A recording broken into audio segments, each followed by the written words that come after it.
오늘 그리스도인의 정체성이라는 제목으로 말씀을 나누려고 합니다. 정체성, 좀 잘 쓰는 표현은 아닌 것 같아요.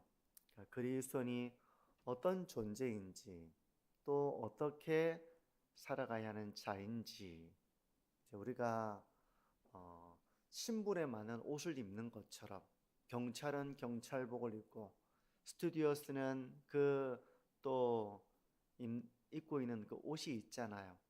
그 정복이 있고 그 옷이 있는 것처럼 그리스도인다운 옷, 그리고 그에 어울리는 삶, 이게 어떤 것인가 함께 생각을 해보려고 합니다.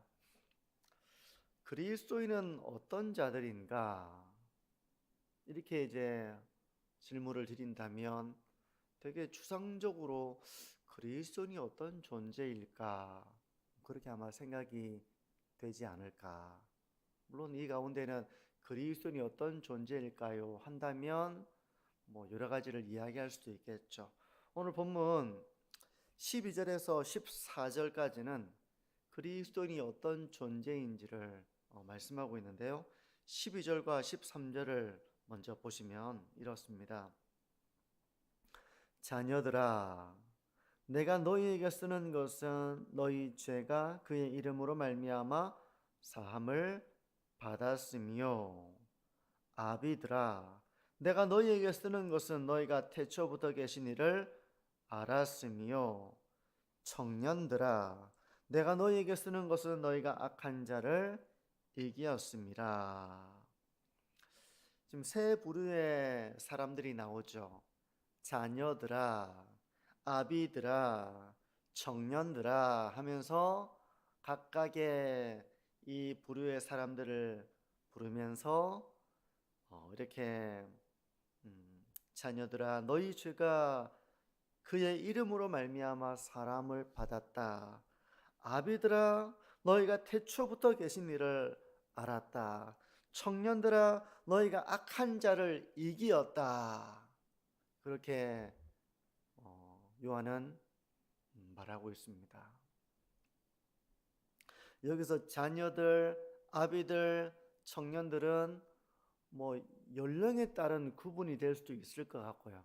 연령, 그러니까 교회 안에 있는 연령이 자녀들이고 아비들이고 청년들을 말할 수도 있을 것입니다.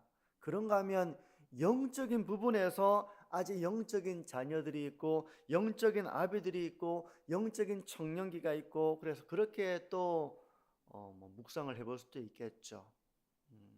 요한이 그것을 의도했는지까지는 잘 모르겠지만 분명한 것은 여기 자녀들, 아비들, 청년들은 모두 예수님을 믿는 성도를 가리킵니다. 그러니까 성도 전체를 가리키는 말이라고 생각해 볼 수 있습니다.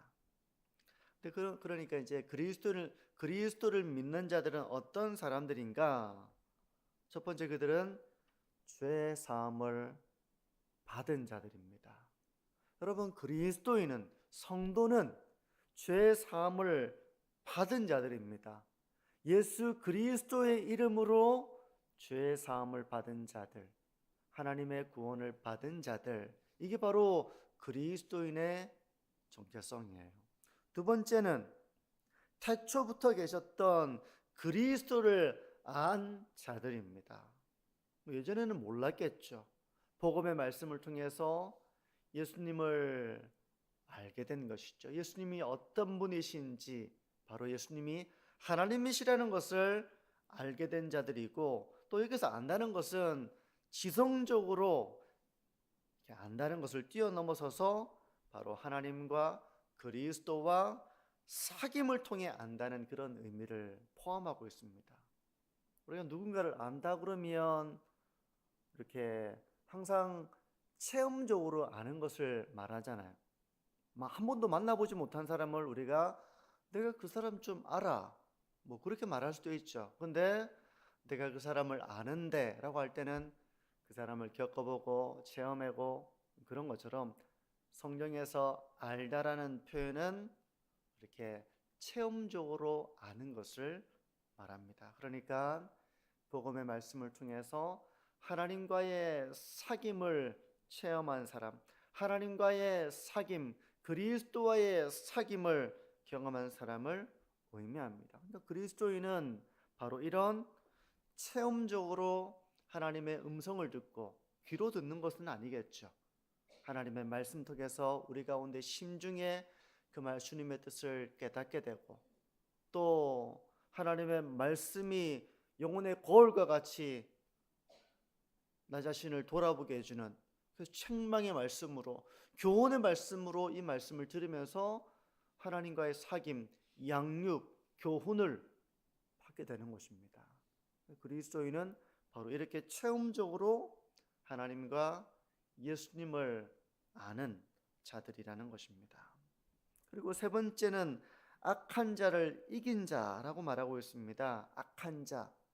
여기서 악한 자를 이겼다는 것은 이제 더 이상 공중 권세 잡은 그 마귀의 권세에 속박된 자가 아니라, 마귀의 그런 지배 가운데 있는 자가 아니라 그것을 벗어나 구원받은 자들이다라는 것을 말씀하고 있는 것입니다. 그러니까 그리스도인이 이런 정체성을 가지고 있다는 것입니다. 그러면서 14절은 한 번 더 이 내용을 반복해요. 한번 보십시오. 14절입니다. 아이들아, 내가 너희에게 쓴 것은 너희가 아버지를 알았으며, 아비들아, 내가 너희에게 쓴 것은 너희가 태초부터 계신 이를 알았으며, 청년들아, 내가 너희에게 쓴 것은 너희가 강하고 하나님의 말씀이 너희 안에 거하시며 너희가 흉악한 자를 이겼음이라. 우리 성도님들은 내가 이런 그리스도인이다 라고 하는 이 정체성을 가지고 살아가고 있는가 한번 자기를 점검을 해보시기를 바랍니다. 내가 죄 사함을 받았다는 확신과 그 감격을 자주 이것을 떠올리면서 내가 하나님의 자녀된 이 신분을 자주 되뇌이며 살아가고 있는지, 그리고 하나님과 그 아들 예수 그리스도와의 사귐이 있는 삶을 내가 지금 살아가고 있는가. 그래서 하나님의 말씀을 통해서 주님의 뜻을 깨닫고 감동을 받고, 또 그로 인하여 내 뜻을 내려놓고 하나님의 소원을 품게 되고, 이런 사귐의 삶을 살아가고 있는가. 이런 사귐의 삶을 사모하고 그런 삶을 내가 살아가고 있는가. 그런 그리스도의 정체성을 가지고 살아가고 있는가. 그리고 더 이상 마귀의 지배 가운데 있는 삶이 아니라 성령의 능력으로 죄를 죽이고 마귀의 권세를 깨뜨리는 그런 은혜의 지배를 받는 삶, 성령의 은혜 가운데 거하는 삶, 이런 삶을 살아가고 있는가. 그것이 바로 그리스도의 정체성이며 성도의 성도다운 삶의 모습인 것입니다. 성도 여러분, 우리가 이런 정체성을 가지고 하나님의 자녀다운, 또 예수님의 제자다운 그런 참 신앙인다운 그런 정체성을 가지고 신앙의 길을 걸어가시는 저와 우리 모든 성도님들이 되시기를 바랍니다. 정체성에 대한 부분이고요. 이런 정체성을 가지고 이제 우리가 구체적으로 어떤 삶을 살아가야 하느냐 했을 때, 사도 요한이 말하는 것은 이 세상을 사랑하지 말라는 것입니다.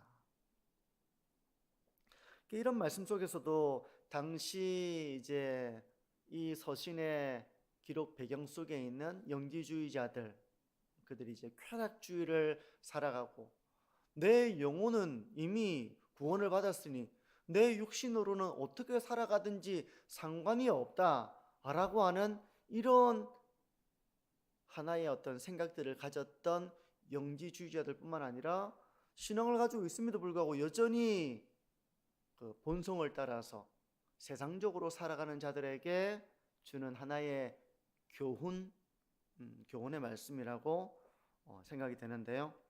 15절에서 17절까지 어떤 삶을 살아야 하는가, 거기에 대해서 먼저 15절을 보시면요, 이 세상이나 세상에 있는 것들을 사랑하지 말라. 누구든지 세상을 사랑하면 아버지의 사랑이 그 안에 있지 아니하니. 이 세상과 세상에 있는 것들을 사랑하지 말라, 그렇게 말씀을 합니다. 그러면 이제 어떤 사람은 내가 이제 산으로 들어가서 살아야 되겠다, 이 세상의 것들을 사랑해서는 안 되니 나는 이 세상을 등지고 그냥 산에 들어가서 살아야 되겠다, 뭐 그런 생각이 드시는 분이 계실지도 몰라요. 근데 여기서 이 세상에 있는 것들이라고 하는 것은 하나님이 창조하신 이 세상의 모든 것을 말하는 것은 아닙니다. 여기서 성도가 사랑하지 말아야 할 이 세상이라고 하는 것은 죄악된 이 세상의 사상과 문화를 말하는 것입니다. 그러니까 이 세상의 모든 것이 다 하나님의 뜻에 부합하는 것이 아니죠, 그죠? 우리가 밥 먹는 게 악한 것은 아닙니다. 어떤 그런 문화라고 하는 삶 속에 있는 모든 것들이 다 결혼을 하고 이게 악한 건 아니죠. 밥을 먹고 잠을 자고 우리에게 다 필요한 것들입니다. 우리는 그렇게 지음을 받은 거예요.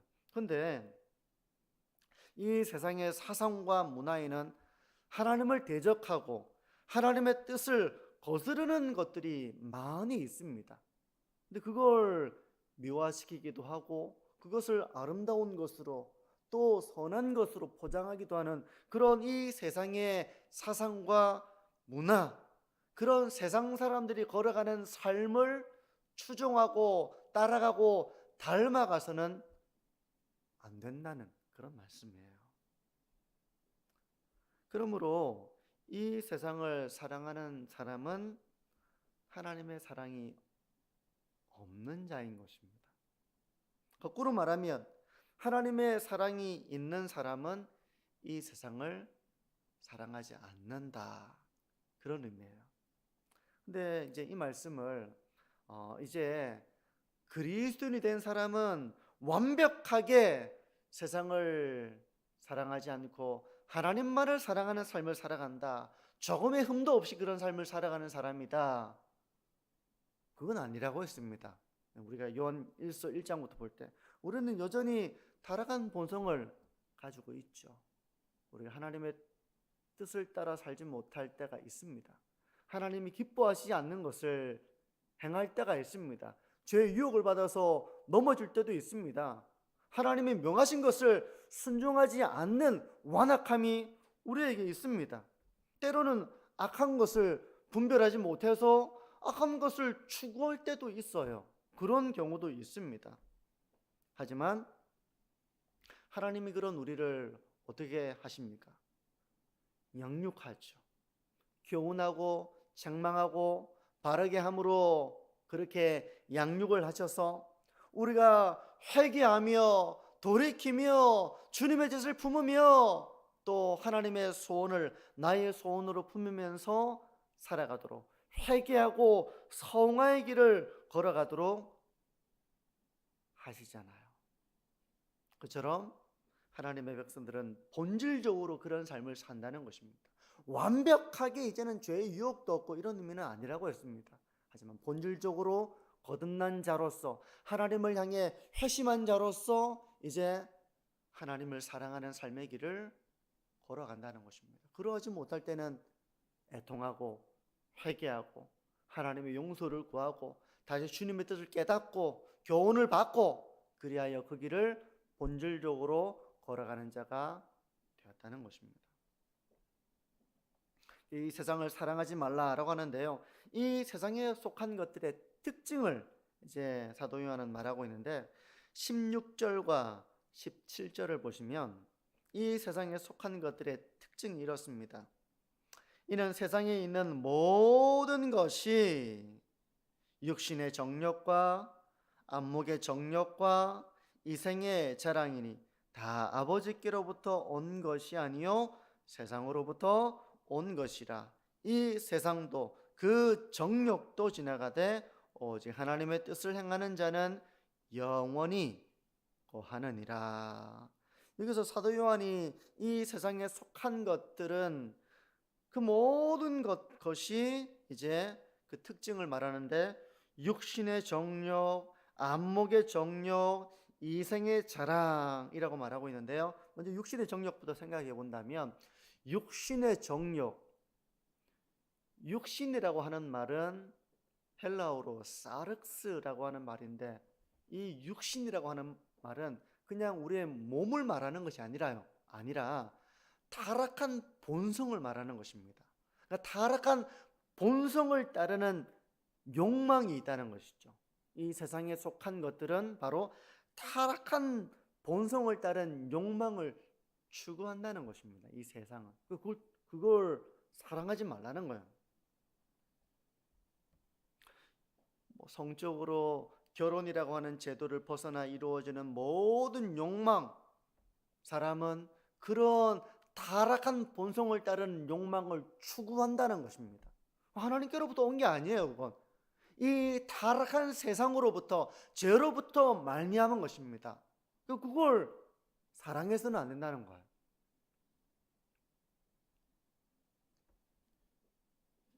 그리고 성적인 이런 죄뿐만 아니라 또 종교적인 죄도 있죠.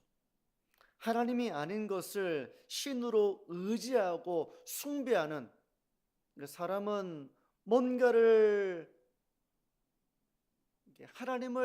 하나님의 형상으로 지음받아서 영혼을 사모하는 마음을 주었고 하나님을 향하는 그런 존재로 지음을 받았지만, 사람은 하나님을 모르고 그냥 나무를 숭배하기도 하고 만물을 숭배하기도 하고, 아니면 어떤 무언가를 숭배하면서 그런 것들을 의지하고, 이런 타락한 본성이죠. 하나님 아닌 것으로 바꾸어 가지고 그 모든 것에 신성이 있는 것처럼, 이렇게 타락한 본성에 의해서 사람은 뭔가 이렇게 하나님을 예배하는 것이 아니라 자기가 어떤 뭔가를 만들어서 의지하고 그 안에서 숭배하는, 이런 타락한 본성을 따르는 모습이 있다는 것입니다. 그런 타락한 본성을 따르지 말고 그런 삶을 사랑해서는 안 된다는 것입니다.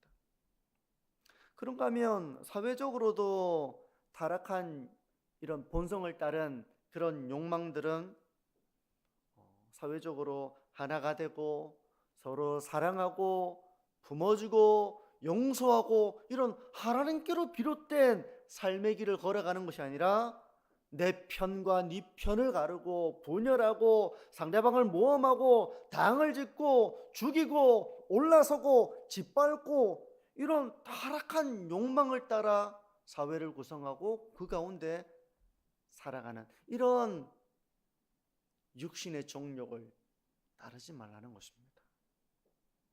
개인적으로도 방탕한 삶을 또 포함해서 이런 타락한 본성을 따라 하나님으로부터 멀어지는 모든 그 욕망, 이런 육신의 정욕, 이런 세상에 있는 것들을 사랑하지 말아라, 그렇게 말씀하고 있는 것입니다.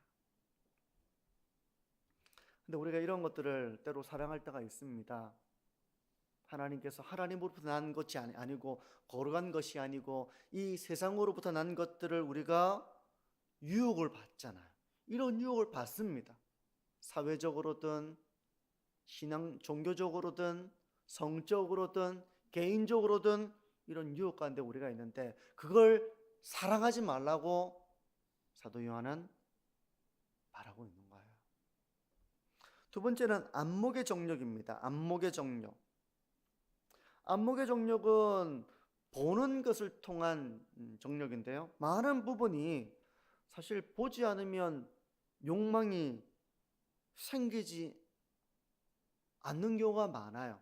물론 우리가 안 봐도 생각으로도 이렇게 죄악된 생각을 하면서 그런 육신의 정욕을 따를 수 있겠지만, 많은 부분은 보면서 이런 욕망이 생겨납니다. 하와가 하나님이 금하신 그 나무의 열매를 보잖아요. 보니까 그게 보암직한 겁니다. 지혜롭게 할 만큼 탐스러워 보이고 보암직한 겁니다.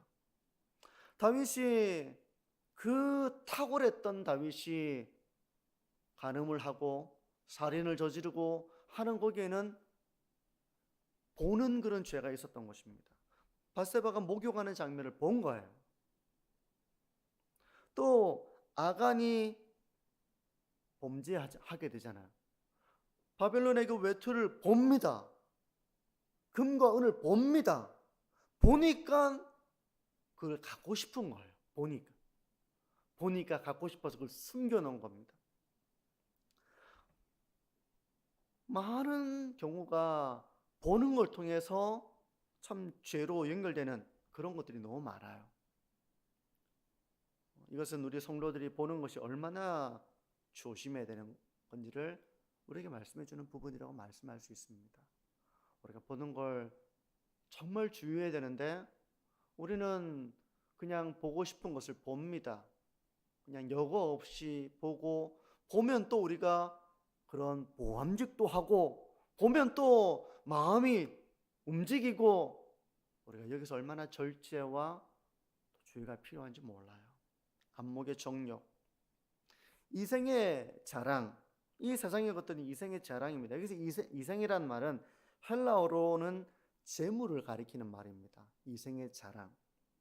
그러니까 재물에 대한 자랑인데요. 이건 뭐 재물을 자랑한다, 내가 재물이 많다, 뭐 그런 의미로도 생각할 수 있겠지만, 재물에 대한 자랑이라는 것은 본질적으로 재물을 의지하는 겁니다.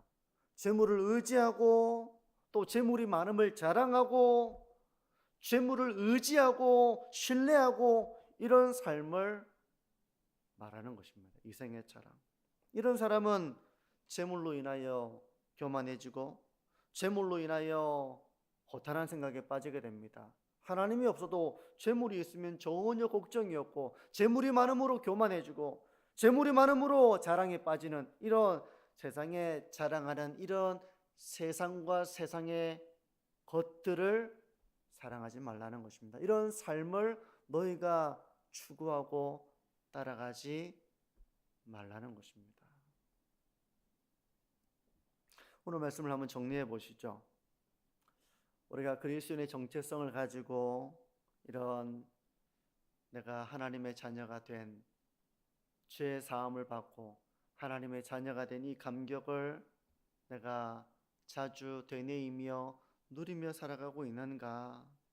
또 하나님과의 사귐 있는 삶을 통해서 은혜를 경험하고 나의 허물과 죄를 깨닫고 그래서 거룩한 변화를 이루어 나가는 이런 성화의 삶이 나에게서 나타나고 있는가?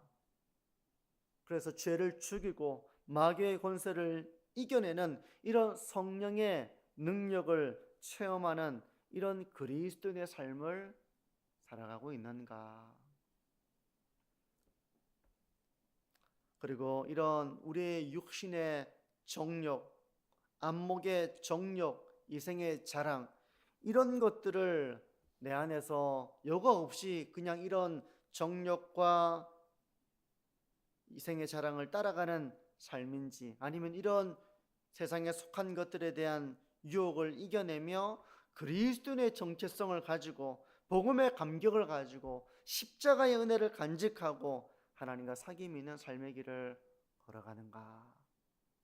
한번 자기 자신을 점검해 보시면서, 하나님, 제가 그리스도의 정체성을 가지고 하나님의 거룩한 백성으로서의 삶을 추구하고 그런 신앙의 경주를 달려가고 그런 하나님의 자녀로서의 열매를 맺어나가는 삶이 되기를 원합니다. 이런 기도의 제목을 품으시고 이런 신앙의 길을 걸어가시는 저와 우리 모든 성도님들이 되시기를 바랍니다.